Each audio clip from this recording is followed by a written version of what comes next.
Hello, and welcome to the Dungeon Masters Guildhouse. This is a weekly podcast where I, your host, Matthew Whitby, sit down with people all across the DM's Guild tabletop RPG space. And this week, I'm joined by Chad Lensch. Hello. Hello, how you doing? Well, you beat me to it. I'm doing very well, thanks. Yeah, it's been it's been a good week, and yeah, I Good. think things are looking up. Things are moving. What about yourself?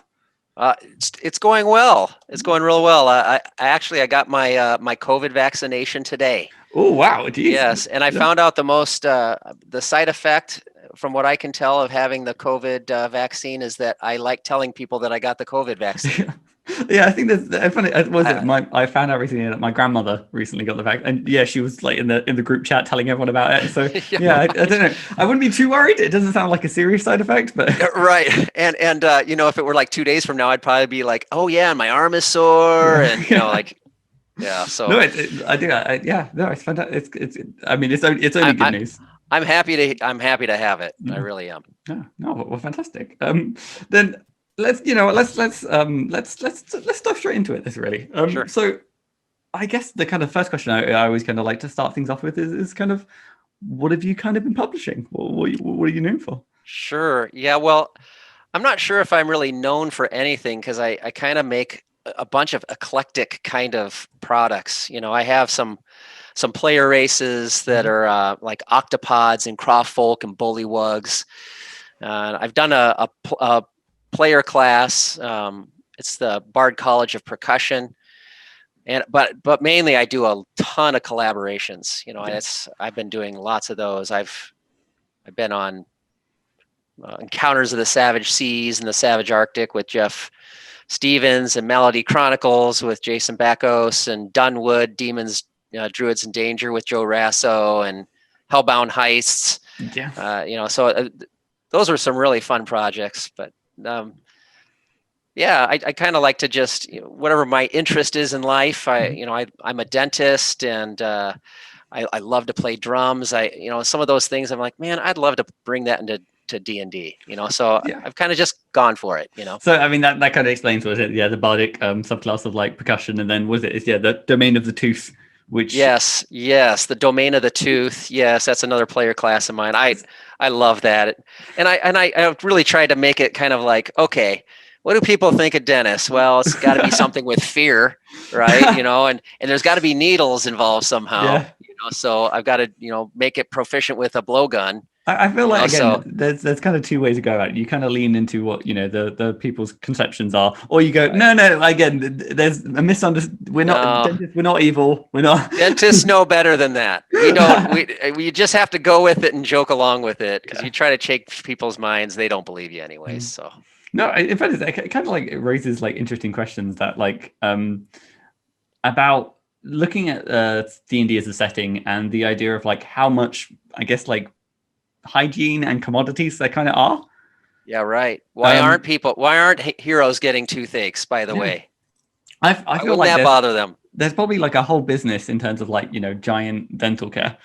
Just because like I feel like little goblins crawling up in their mouth and right. I must admit, I think I've definitely seen an image online, which is the idea of like goblin dentist, and it's just a goblin with like a big hammer in like standing in like a giant's mouth. Yeah.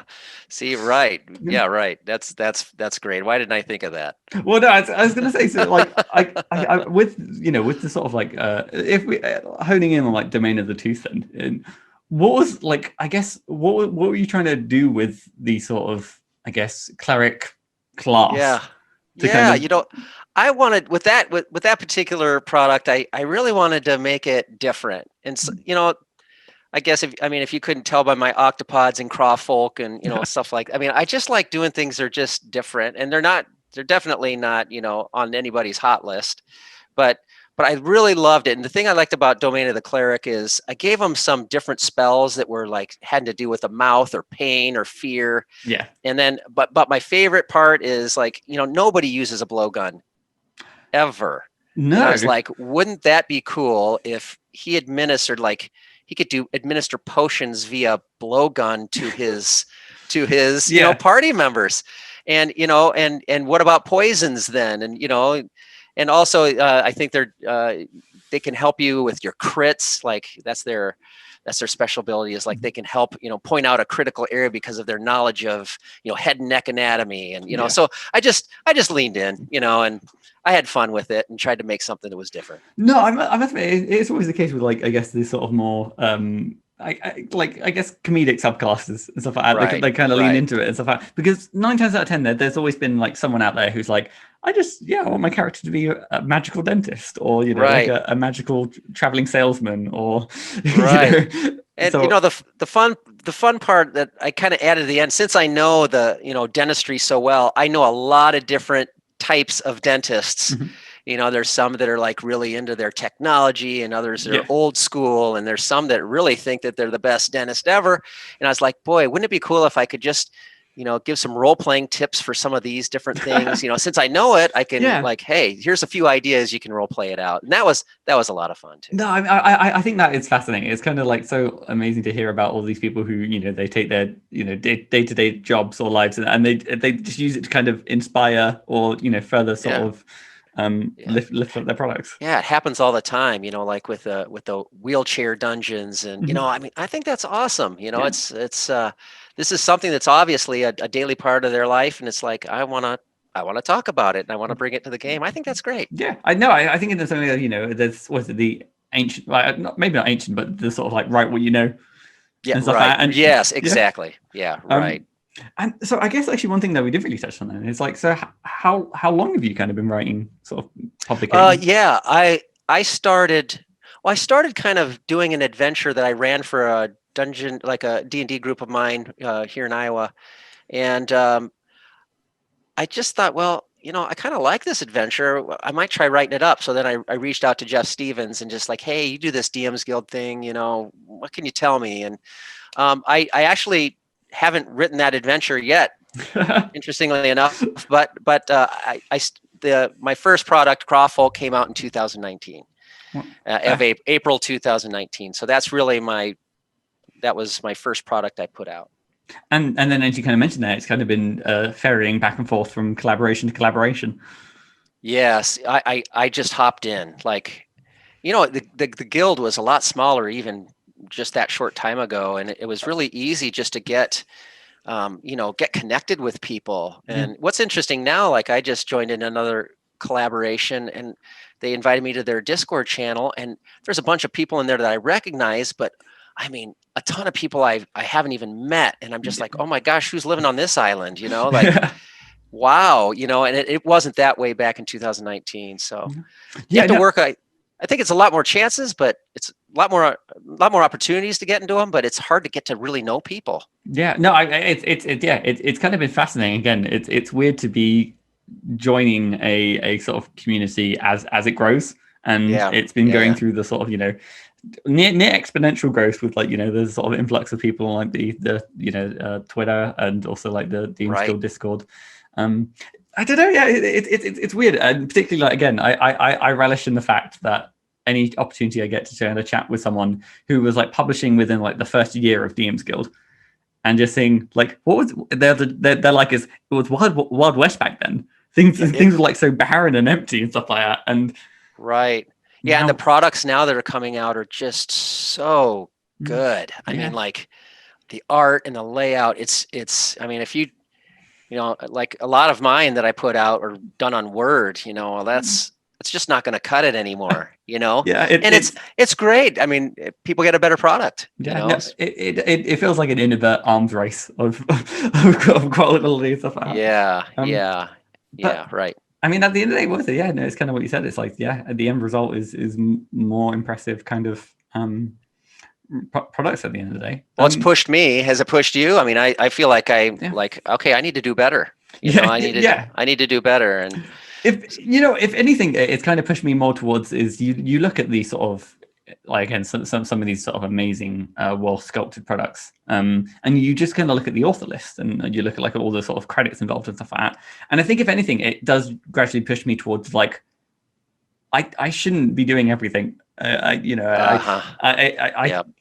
should be the case of like by adding more voices to a product, it kind of enhances it in itself. And there's always going to be a better layout artist than me, who can use was it InDesign or Right. Yes. Yeah. I mean, you're right. But I'm always amazed at some of the creators in the DMs Guild that can do it all. Oh yeah. Like Christian Eichhorn or I mean, Joe Rasso and they can write, they can lay it out, they can, some of these guys can do a lot of CZ, Christian Soik. I mean, Yeah. a lot of these guys can do a lot of stuff, and that's really impressive. No, you got again. It's. I think I've mentioned it a few times. It's the stuff like designing, at least publishing on the table. It's a balancing act of wearing many hats. Right. Yeah, for sure. I'm still learning how to do that too. I'll tell you that. So, well, I was going to say, so how you've kind of found sort of jumping between some of these, like, again, pretty like large scale, like was it Encounters in the Savage Arctic and the Encounter series? Yeah. They're sort of like large scale collaborations. Yeah, they're big. Luckily I know Jeff personally. Jeff Stevens and I were in the same drum line in college together. So I've known Jeff since 1990. So not in the D&D sense, just we were in the same drum line. But when it's nice when you know somebody that's leading the collaboration, because that's how you can get in there. But I found that I just had to I'd see something come up on the Facebook group before it went down, or on Twitter, and I'll be like, hey, I'll do that. I'd love to do that. So, and I just kind of jump in and just do it. So. No, I'm curious. Has there been anything, any sort of like standout experiences with some of the collaborations that you've done? Yeah, my first really big one was the Malady Chronicles with Jason Backos, and that was really interesting because there was a lot of. I mean, this was a big product. He wanted some bigger adventures and covering and it was a big project for him. And I got to meet a lot of great people that I'm still in touch with. But that was the first time. But when I first hopped in, I felt like I kind of had to, sell myself a little bit, because like, hey, I haven't done anything like this before, but here's what I've done, and here's what I'm working on, and like, please, and then after you do it a few times, you really don't, you do that a couple times, you really don't have to sell yourself anymore. Yeah, it's just like, it is always that the sort of like daunting like feeling of joining a new project, and seeing a bunch of names that you recognize, and it's always a case of like, oh damn, this is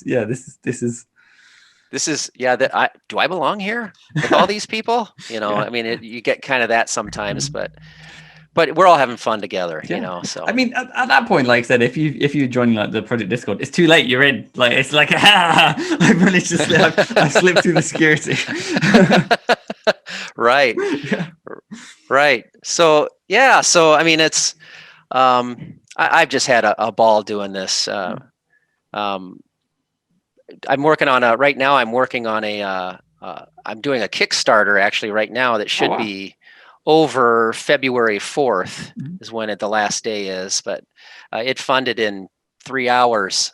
And wow, it's my first solo adventure, just not within a collaboration, just my own that I've published. And right now I think I'm approaching 600% funded, which is amazing. Again, you have to say the name of the Kickstarter so the people listening. Yeah, the name of the Kickstarter is Rescue at Griffin Crag Pass, and it's sort of a maritime rescue adventure, and it takes people from 1 to 4 or 5, just depending on how you decide to level up your characters.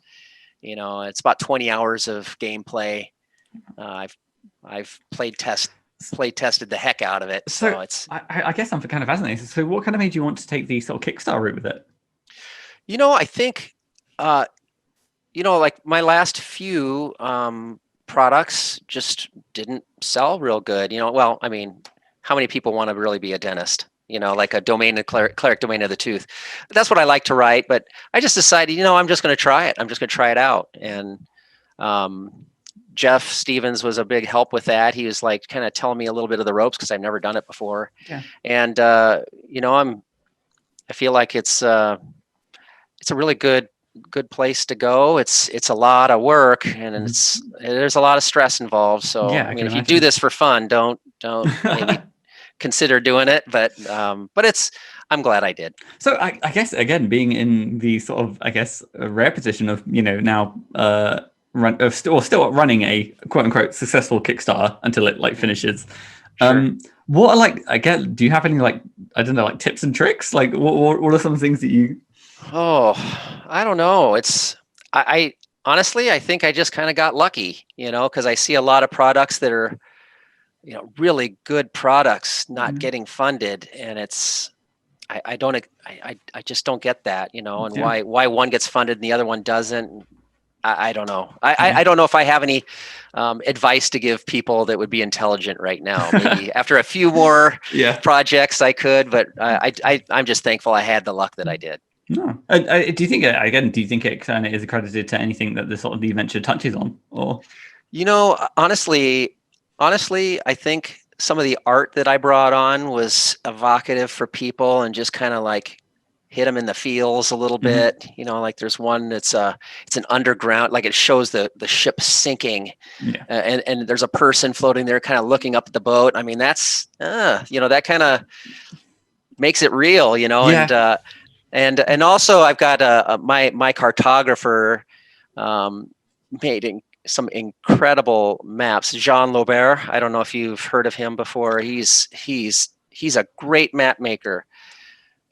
He does some really great products in the guild too. I can't recommend him high enough. But when people saw some of those maps, I think between the art and the maps and then the storyline, I think they were like, you know what, this looks like it could be fun. I must admit, the whole sort of like personalized, or like once you get sort of like commissioned art, I feel like it's hard to sort of undervalue like the sort of boost that has to a product. I don't know, it oozes quality just looking at this, going, wow, this is bespoke for this sort of thing, and it just kind of right. I mean, it happens all the time when you get on the DMsGuild and you look at the the top 10 or whatever, and I mean, every one of those covers is just absolutely gorgeous, And who was the artist that you commissioned, if you don't mind saying? Nicholas Chasen, and I found him on ArtStation.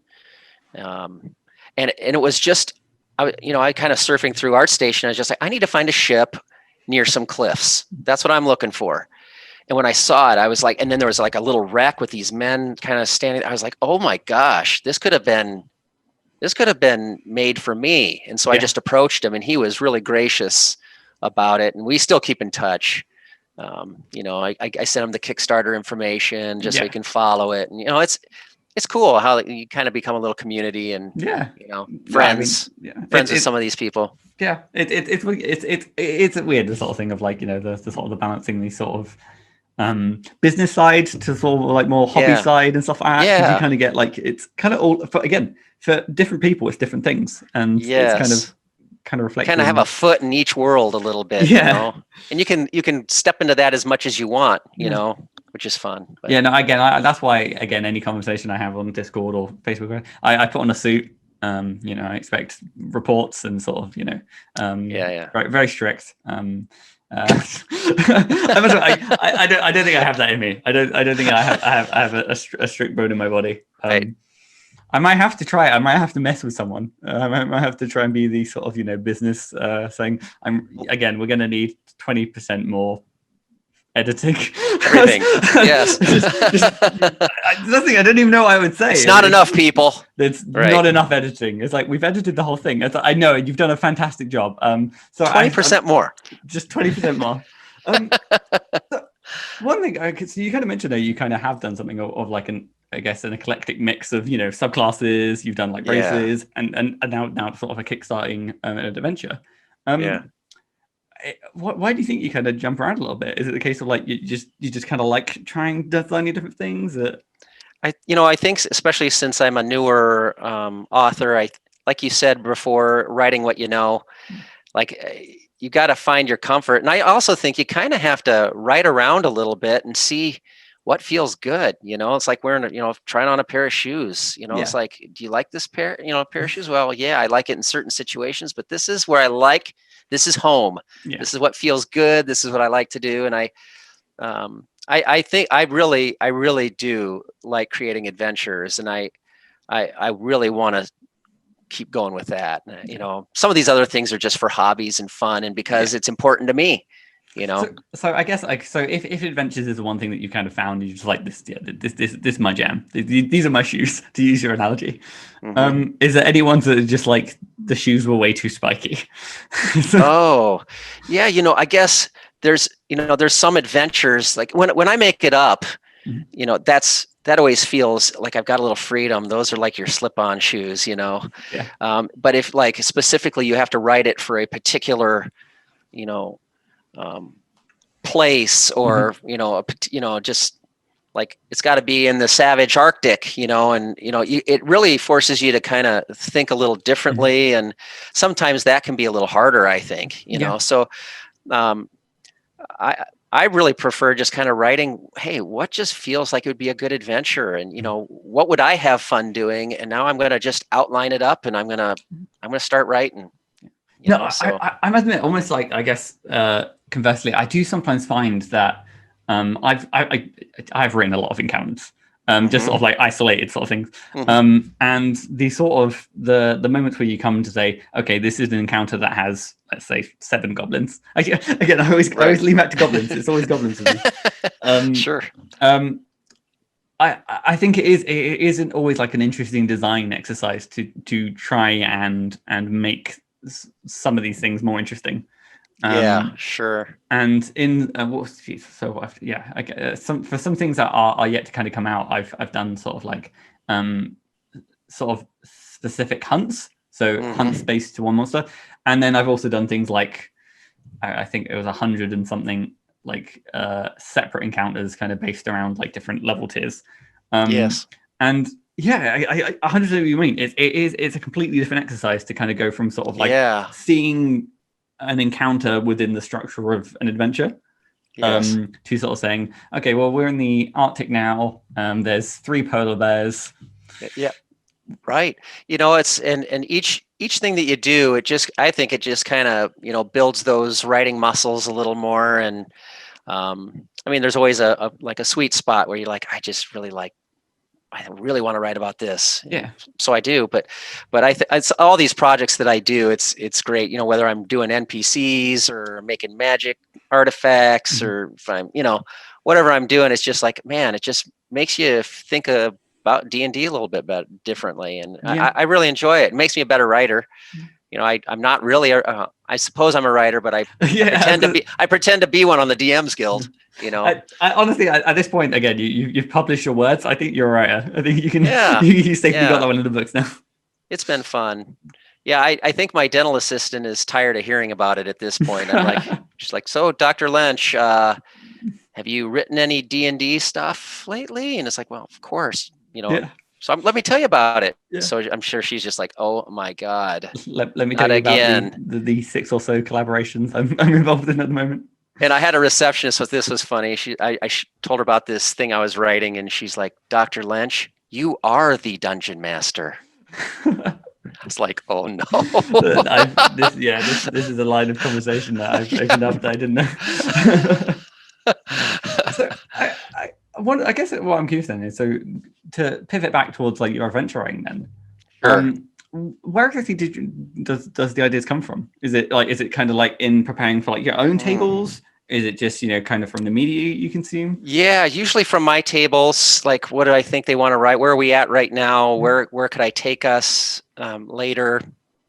You know, or sometimes I just get like, you know, you might be reading some other product like Ghosts of Saltmarsh is what I was, you know, kind of when I started this whole, you know, Kickstarter adventure, Rescue at Griffin Crag Pass. I was like, man, it'd be really cool to write it. I've never done that before. It'd be kind of cool maybe to see what it's like to do a nautical themed adventure, you know, and I'm just going to do it. And then, you know, I just think of this little town first, and then what happens? Well, this happens, this wreck happens, you know, this ship goes down, and why do you care? Well, now I got to write about this. And, you know, like, you know, so that's kind of how I started doing it. It's just like, what would be cool? What would my players want to start? So essentially, to kind of unpick it a little bit then. So it sounds like you gravitated towards like the idea of like a settlement in particular. Like a sort of the heart of things, and you imagine sort of extrapolate out of like, okay, well, what are the cool things going on here? Yeah, right. Yeah, and then you just think, okay, there's this town. Well, what is this town like? And then Mhm. who's in the town? Now, what are their problems? And Mhm. what resources do I have in this town? And then it just kind of builds from there. The adventures that I have written, I've got another one that I've got the first adventure that I wrote that I told you I hadn't finished yet. I always start with a small town, and I love starting with small towns because they really have I mean, you get to know a few Yeah. NPCs, and it's not really overwhelming. Like you go to Waterdeep, I mean, Yeah. that can be very overwhelming for a dungeon master. So I like to keep it very simple, like, okay, here's the store, and here's a priestess, and here's, a few, the person that works at the lumberyard, and here's Yeah. the cobbler, and here's, just a few different things that is not overwhelming. And here's just a few little things that are going on in this town. And I build out from there. Do you want to actually? I've got like a little cheat that I don't know if it even counts as a cheat. But one thing I like to do is like in particularly in like adventures that don't necessarily need to start in a town, are more sort of like environmental. Mm-hmm. Have the adventure starting with like a caravan or a sort of a group of carts, Yes. and have it sort of instigating at like one of the nights, one of the first nights where you have this other caravan of like characters and come in and maybe they're involved with the plot and things. Um, Right. and it kind of helps. Again, it stops any potential shopping montages, which I know some DMs. Yeah. Yeah, that's always the first place they want to go. It's either that or the tavern, Yeah, they're just and like it's I want to go to the blacksmith. It's like they're not going to have magical items. I'm sorry. right, right. 200 people live here in this hamlet. Yeah. They're not gonna, they don't have much. Yeah. Right. So yeah, it's fun. I really like to build a story too, where it starts small, Mhm. but by the end you've learned a lot about what's going on in the area, and you didn't even realize it before that all these problems are happening, and then you get little hints as time goes along that Yeah. that kind of grab your attention and keep asking you, begging you to keep going forward. Mhm. And that's challenging to do. Yeah. Is have that theme, and okay, the end of the theme, end of the adventure is here. How do I lead them from one place to another? And that's just a lot of fun. Yeah, no, yeah, and I think I do kind of you always kind of appreciate. I notice it the sort of the slow burn adventures that again is almost like a very simple looking box, and as you kind Yeah. of like maybe not a box, maybe an Yes. onion. You unravel the Yeah. onion, and all the Yeah. layers kind of. Sure. Yeah. That's well, at least interesting adventures are that way. And yeah. Yeah, yeah. So I guess one thing I did want to kind of like pivot a little bit then. So when it comes to adventure writing in particular, then, um, do you have like a favorite part? Like what is the part of the project that you enjoy the most? Oh, I'd say there's two parts to doing a project that I really enjoy. The first is, like we talked about earlier, just having that collaboration where everybody's excited and Mhm. talking about it and bouncing ideas off each other, and just it's really inspiring to hear what other authors are doing and thinking about and their process, and it really helps you grow. And I really love just sitting in that space with people and Mhm. doing that. And then the other my all-time favorite though is when you get that first layout copy back from your layout artist, Yeah. and you see this thing that is just words on Google Docs for a while, and then all of a sudden it's like boom, beautiful, and you're like, wow, Yeah. it just makes it come to life. And there's nothing that it's better. I mean, Christmas, it's like opening up a Christmas Yeah, gift, it's the same way of like whenever you see like a commissioned piece of art comes into like your inbox, it's that sort of thing of like Yeah. this it's real now. Look, I can see the thing. It's not just Yes. like an idea in my head anymore. It's got Absolutely. So thank you to our artists and layout artists and artists Mhm. that do that for us. That's awesome. Yeah, selfless work. Yeah. Yeah. Well, they're making a living too, Yeah, no, which is okay, yeah, great. no. Which is great. Selfless work with pay. I think Yeah. that's it. Yeah. Yeah, Right. okay, yeah. Hmm. And then I guess on the other side of the coin, Yes. what's your least favorite part then?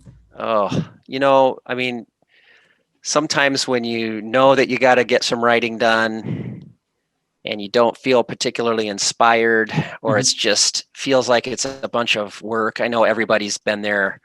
You're just like, I've got to get this done. Why can't I get this why can't, what I just wrote here is not going to work. And, that can be demoralizing. And, sometimes like, man, I'm not very good at this, but finding that breakthrough or finally getting that aha moment, that's, get you back on track. So I'm doing it enough now where I think I don't get as discouraged by that as I used to. Yeah. It's just part of the process. But no, that's something I was going to latch on. Is again, I think it's the case of like you're not describing something that is only unique to you. It's like a universal, right.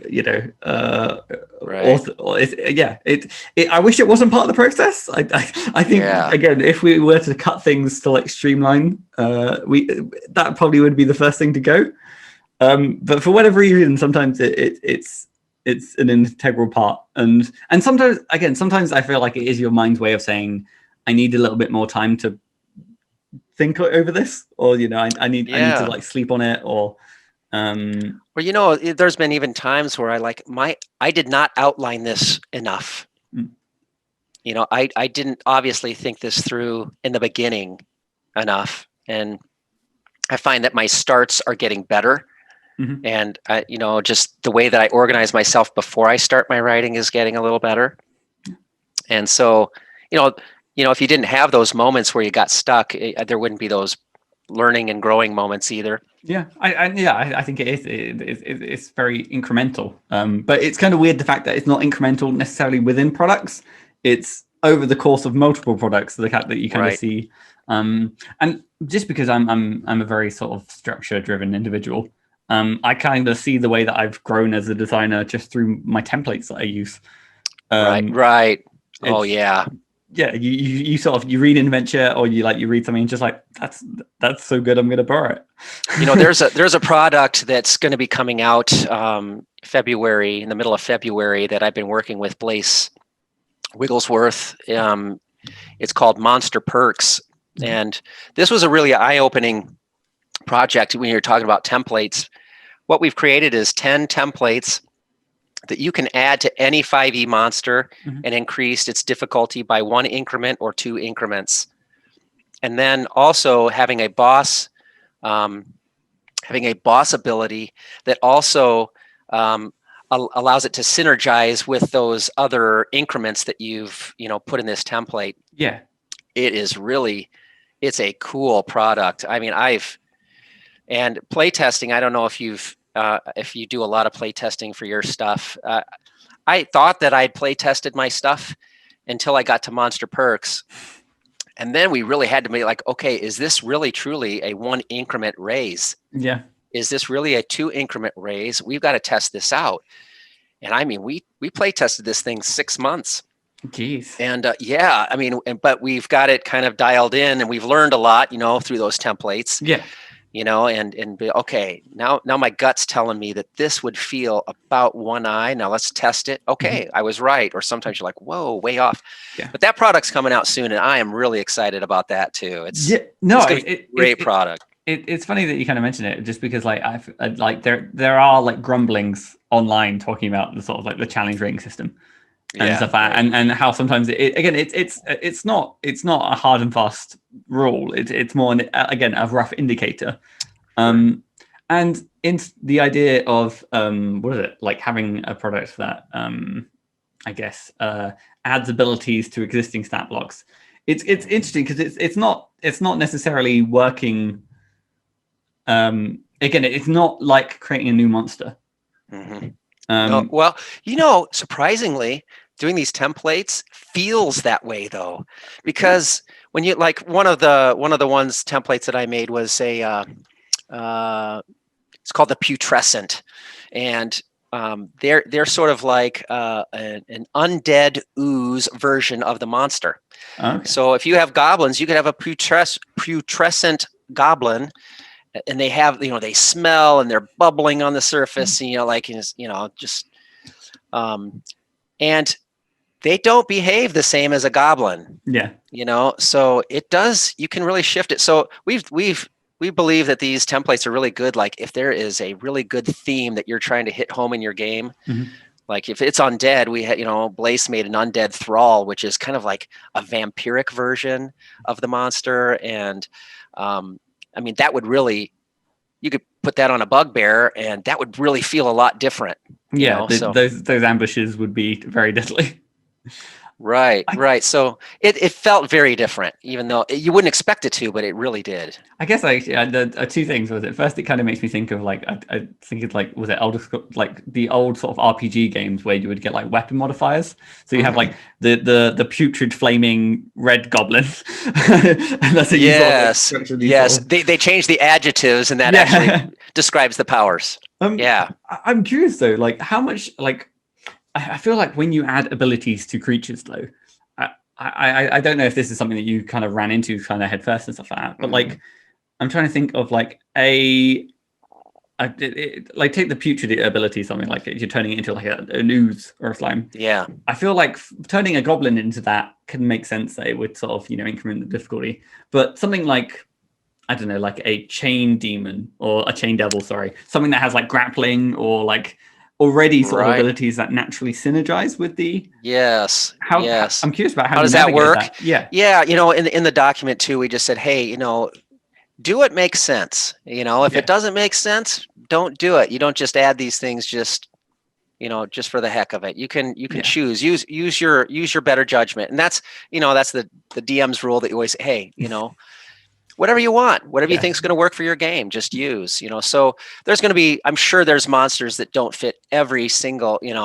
template that we have. But I mean, just the idea, it's kind of exciting to create a document where, I mean, you could create 10 times the amount of monsters, just with one document. So that's really fun. I mean, that's been a fun project to work on. No, I must admit, I do think there is so much room for the sort of modular design sets. Yeah. Like again, offer and again a near infinite number of possibilities and stuff like that. Right. And it's kind of fantastic. And I believe it's coming out mid-Feb. Yeah, mid-February, February 16th is the day we're aiming for. It's on a Tuesday, I believe. So we'll be releasing then. No, exciting times. It's been fun. Then I kind of guess, I don't know if this necessarily leads into this, but one of the questions I kind of want to ask them is if there's any design choices that you've made, maybe in Monster Perks or maybe in another product that you're kind of like particularly proud of. Yeah, well, there's two products that I've done that have kind of accomplished the same thing. Octopods is one, and you think it's just a player race, and honestly, I probably should have titled it differently, because it needed to say more than that. And my Bard College of Percussion, those two are my favorite products that I've done, because I would get like for the percussion part, I really said, okay, I really want to bring that into the world, So, I mean, these products are very specific. I mean, we're talking about drumming; it's an inch wide, but I made it a mile deep. And I just said, if you really want to add this into your games, here's a couple colleges and some backgrounds, and here's instruments that you can play. Here's a click that you can hear what they sound like, and here's a short adventure. Here's 3 NPCs, and here's 12 magic percussion instruments. Yeah, there you go, DMs. Do whatever you want, And I did the same thing with Octopods too, where I just created lots of things for it, and from a page count to earning standpoint, it probably doesn't make sense, but I really enjoy really fleshing those ideas out. So those are the design choices that I've made that I've been really proud of, is just making it real. No, I 100%. I can 100% kind of echo that sentiment of like when you're sort of like deep in the design or creative process, it's so easy to sort of add stuff and just think about like, this would be really cool. I mean, it's the reason why one of my adventures has a subclass in it, which again you don't typically get sort of but that's fun though. No, exactly. It's sort of the case of like when you have that spark of inspiration of like, this would be really cool, or this kind of makes some sort of thematic sense. But it could make sense, because let's say if your DM, a DM is going to run that adventure, and they might say, what, this subclass would be cool. I'm going to have one of my characters play this. Yeah. I mean, one of my players play this character type, and it'd be great. I mean, that's cool, and it makes the game fun for them too. So I think it's good. No, I understand. I really do like your analogy of like, was it taking like a, was it take an inch, making it like a mile deep? Yeah, making it and taking something inch wide and making it a mile deep. Yeah, no, Yeah, it's yeah. I guess it's again, it is a kind of I was about to say symptom, but that's probably the wrong word. It is a clear signifier of passion. Yes, Yeah. yes, right. And I'm passionate about playing drums.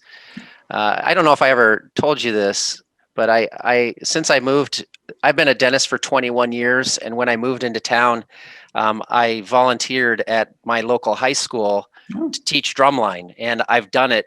I've done it since. So I've been a coach at our school, drumline coach for 21 years, and so I mean it's what I love. It's what I love doing, and so you're right. It's definitely a passion part for me, and that's why I wrote about it. So I guess so. Okay, so in working as a dentist and being like a percussionist, yes, that both of those have led to subclasses.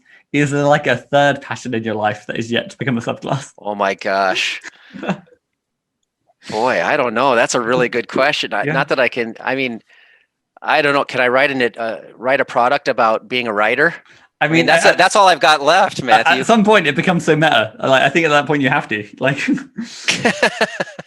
no, but I mean, I'm really excited to try some new stuff. And maybe just now that I feel like I'm getting my legs underneath me, I can start hitting some of these, other things too, and with some confidence. Yeah, no, I must be. Yeah, I think it's weird. So basically, I come from like like spare time, a good amount of gaming. All my sort of like studies and stuff like that is actually, funny enough, towards games as well. So I don't really have anything else that lends itself to sort of turn into a subclass, because it just innately kind of already is. I'm also a board gamer. Do you play board games at all? Are you a board gamer? Yeah, I've got like a few stuff like that. Yeah, so I mean, it's really interesting. If you kind of follow some of the people on DMsGuild, a lot of them are making little tiny games, games of their own on the side. And I really think that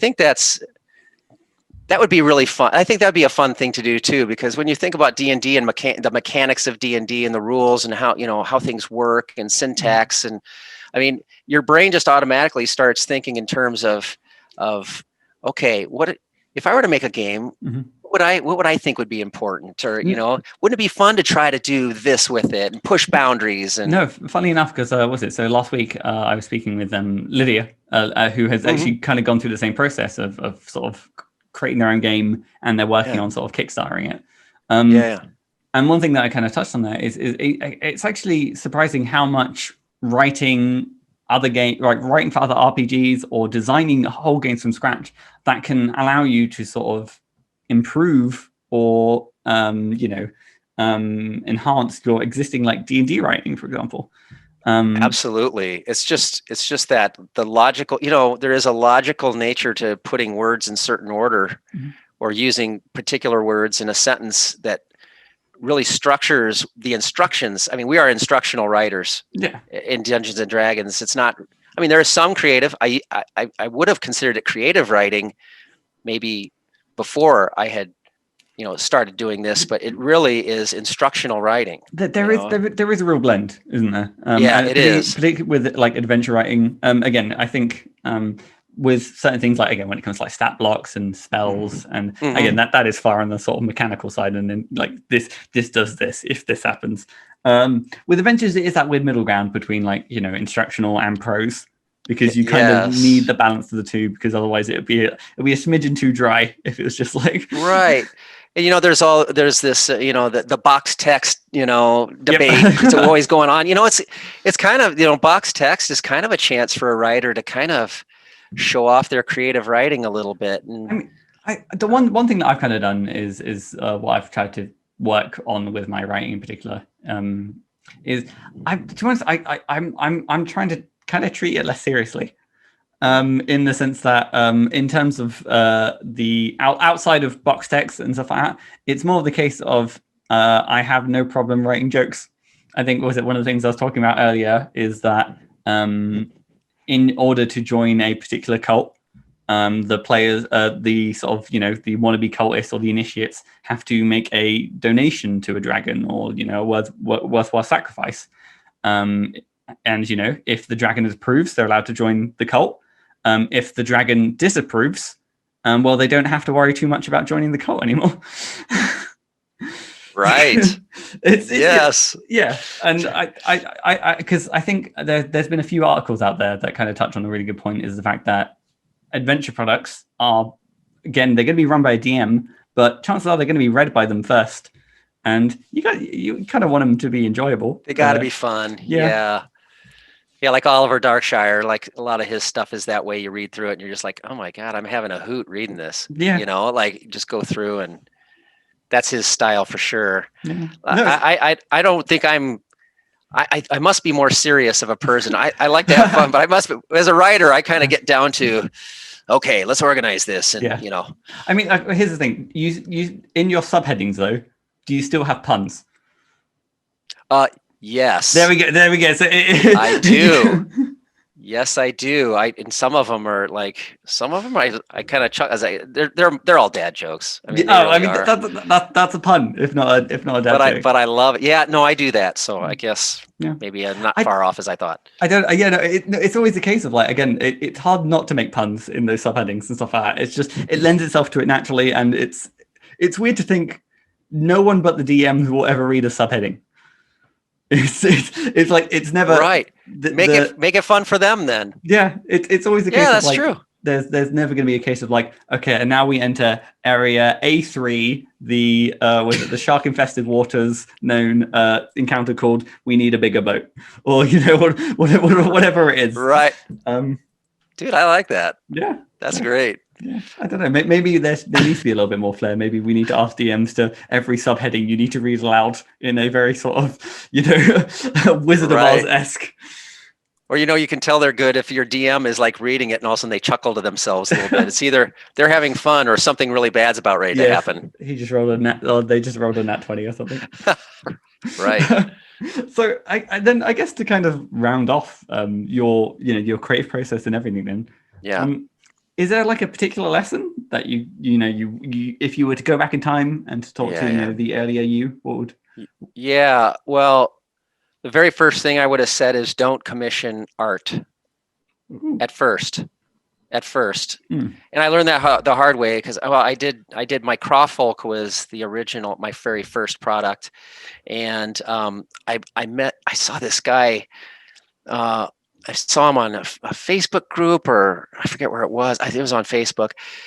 He illustrates for children's books, and I was just like, oh my gosh, this guy's style, I love it. And I was like, hey, what would it cost to draw this Crawfolk? And let me describe it to you. And he's like, $80. Great.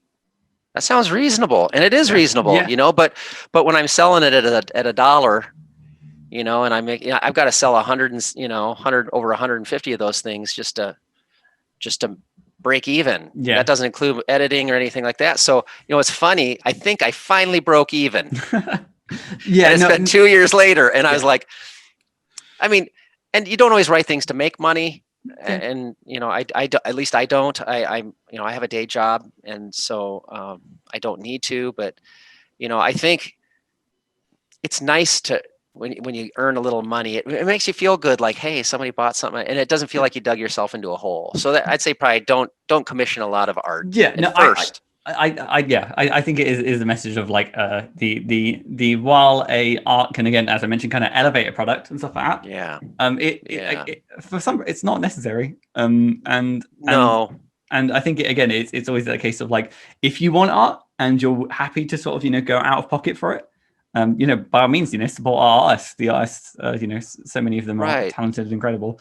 But yeah, the art isn't, essentially at the end of the day, I suppose the art isn't going to be the thing that makes or breaks, right.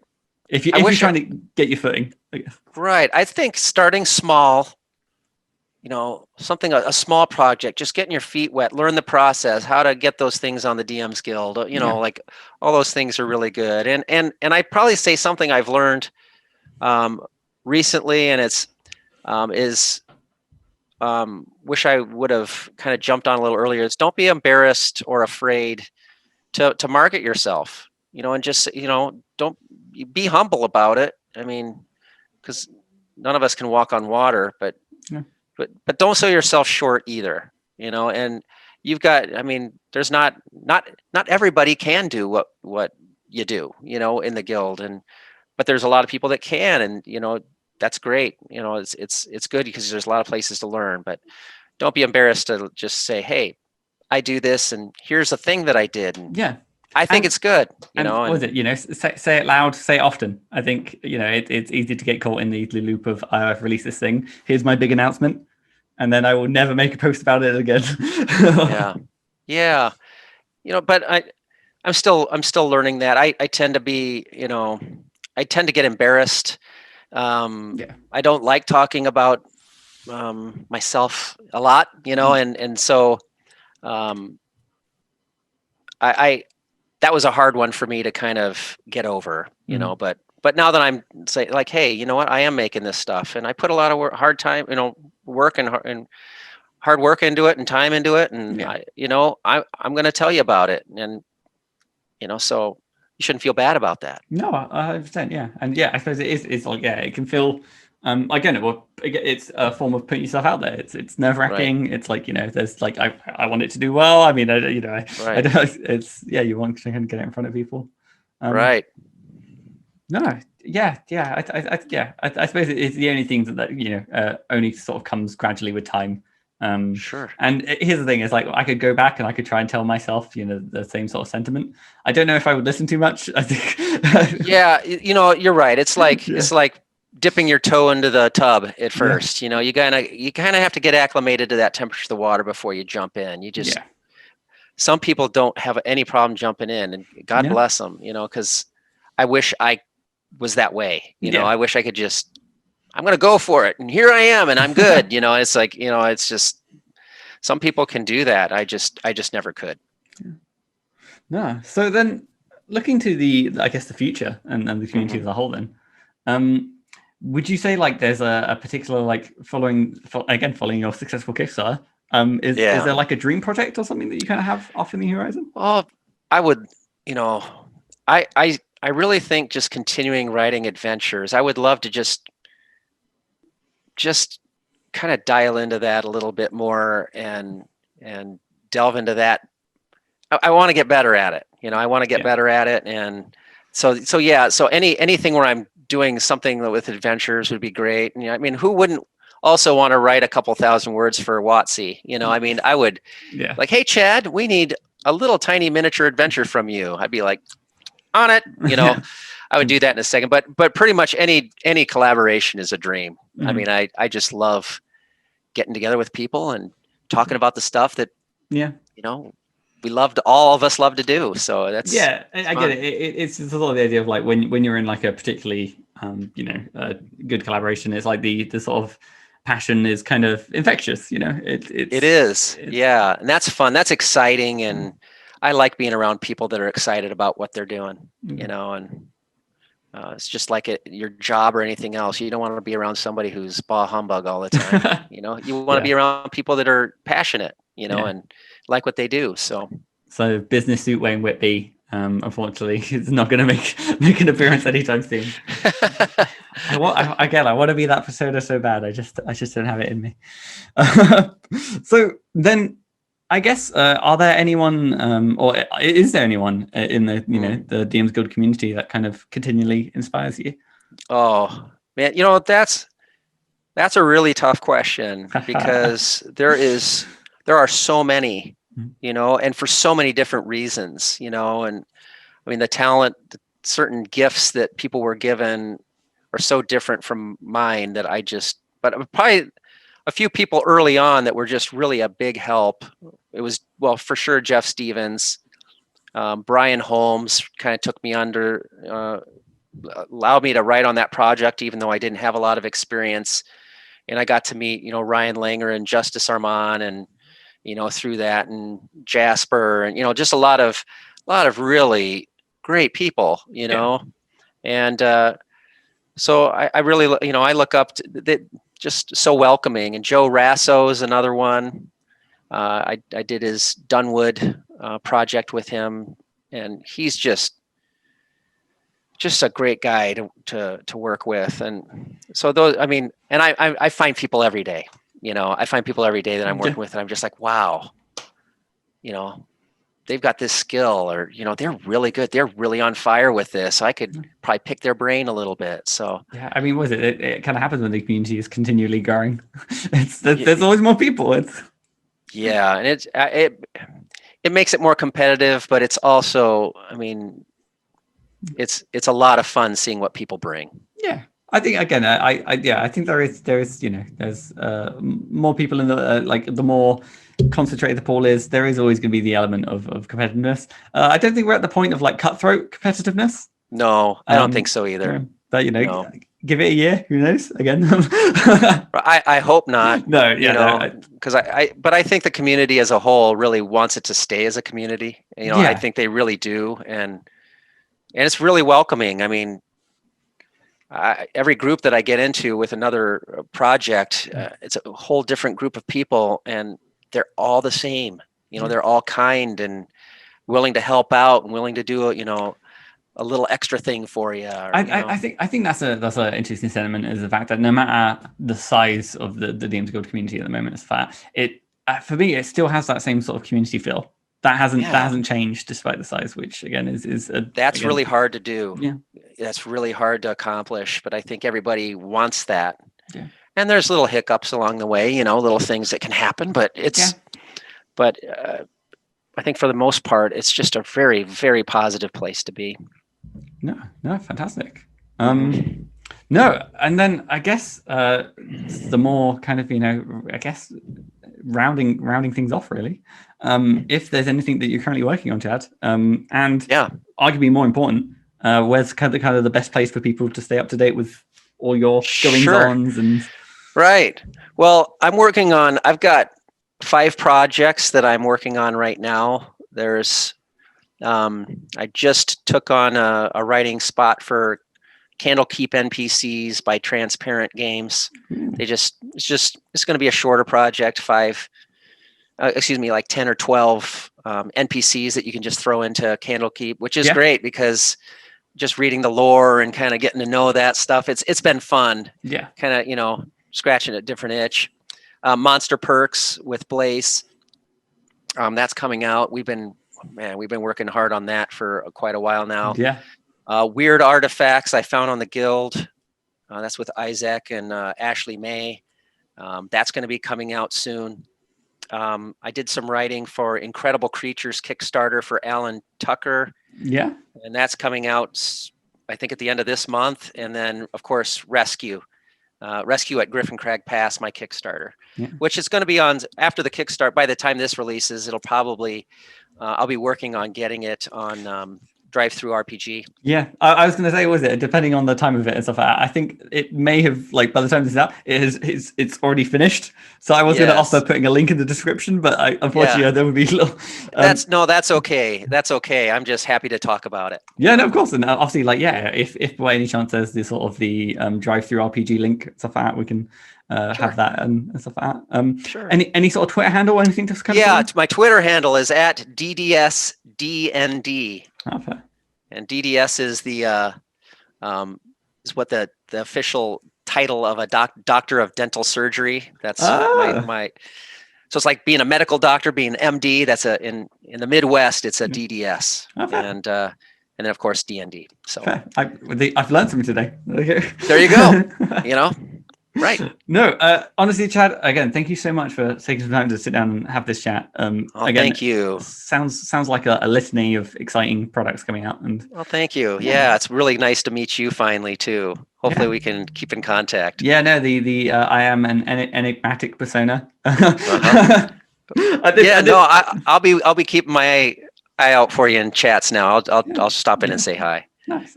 Thanks, shucks. Yeah. This enigmatic persona has been Matthew Whitby. You can find me at Whitby Writes, where things are happening and moving. But my very last question then is, how do you end a podcast? I probably You know, the Iowa thing to do would be, probably say thank you and wave. Thank you. Thank you.